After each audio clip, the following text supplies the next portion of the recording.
In the evening of one of the cold days of autumn, which was the wheat planting season, in one of the villages of Iran, a farmer was returning home from the field. Among the villagers, word of mouth is spreading that the desert giant has taken different forms in the middle of the road and is making fun of the people. Sometimes it appears in the form of humans and sometimes in the form of other animals. The village man was a brave and fearless person and always returned home after others and alone.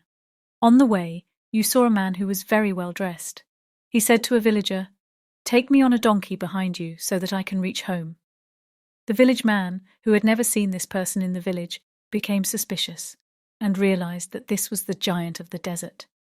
He put him on his back, and in the middle of the way, the farmer opened the shawl that was tied around his waist and tied the giant with the shawl tightly and increased the speed of his donkey and set off towards his village. The whispering of the village people and the barking of dogs could be heard. The giant was very afraid of the dog and tried to throw himself off the donkey and run away. But his efforts were in vain because the villager had tied him tightly and there was no way to escape. The giant of the desert began to beg and said that I am afraid of dogs. Now the dogs will tear me to pieces. But the village man told him, "No, you are my friend and guest. We are leaving now. At our house we will have dinner, and after dinner you can go wherever you like." But the giant insisted on letting me go. "I don't need dinner," the village man, who knew he was a giant, said. "Okay, I will release you on one condition." The giant of the desert said that I will accept any condition.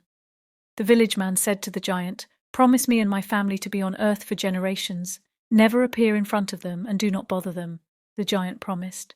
The village man opened his shawl and released the giant, while the giant ran and disappeared in the darkness of the night.